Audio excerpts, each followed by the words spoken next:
St. Ambrose of Optina, speaking to a Roman Catholic. I want to really stress this. He's speaking to a Roman Catholic for people who said, Father Peter, how did you put that online? That was so undiscerning of you. Okay, he's talking to a Roman Catholic, and he's saying exactly what St. Seraphim of Seraph said, not to the degree that he said, the implications, but he's saying, look, this is what happens if you don't honor the marital relations. Listen to what he says. If you agree to accept truth of orthodoxy, you should have accepted it unconditionally as truth. And you write, I'm ready to fulfill the wish of my wife, but only if, having sacrificed my conviction, I see her in full health.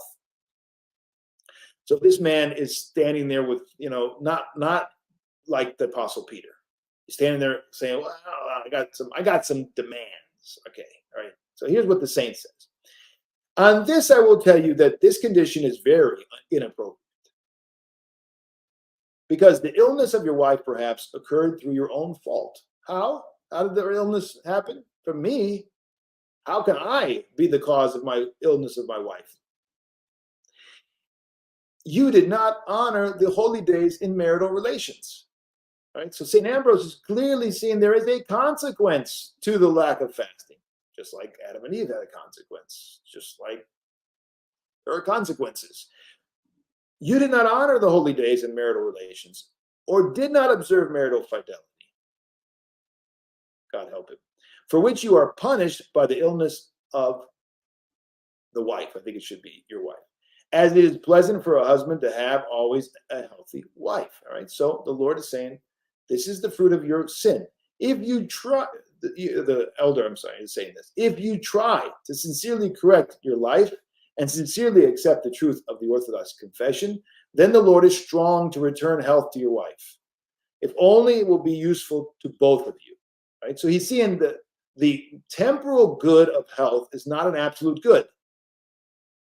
We have many saints who have suffered their whole life. Saint Seraphim of Viritza, for instance, was much of his life, or last 30 years of his life or so, he was in bed, right? So we have many saints who suffered.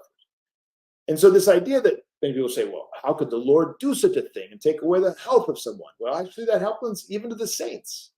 Now, that's a different reason for the saints than for you and I. They have greater perfection. Like in this book, if you've read this book, see if we can get it on the screen there. There it is. Elder Haji Georges the Athonite, Elder Paisios of Mount Athos. He's got a whole section on the spiritual laws, and he's trying to explain to the reader why Elder Georges, a great and holy ascetic who he revered, suffered from different things. And he says there's spiritual laws, and God allows that for some of his saints for greater glory and greater. And then also he says he allows it to help other people out. And so this is a wisdom that we can't understand if we don't go deeper into the spirit and the mystery here, right? So there's a pedagogy that's going on continually in our lives, that bringing us closer and correcting us. The all-blessed Lord always arranges only what is useful, so helpful, and scientific.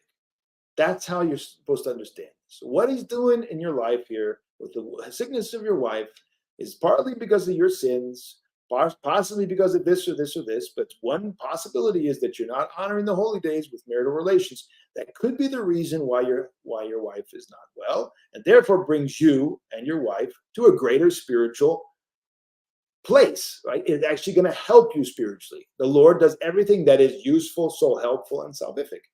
We've got to crucify our intellect on these things, and then we're going to make progress. This is the struggle for all of us. And that was to a Roman Catholic. That was not to an Orthodox Christian that he spoke in this way. And so there you go.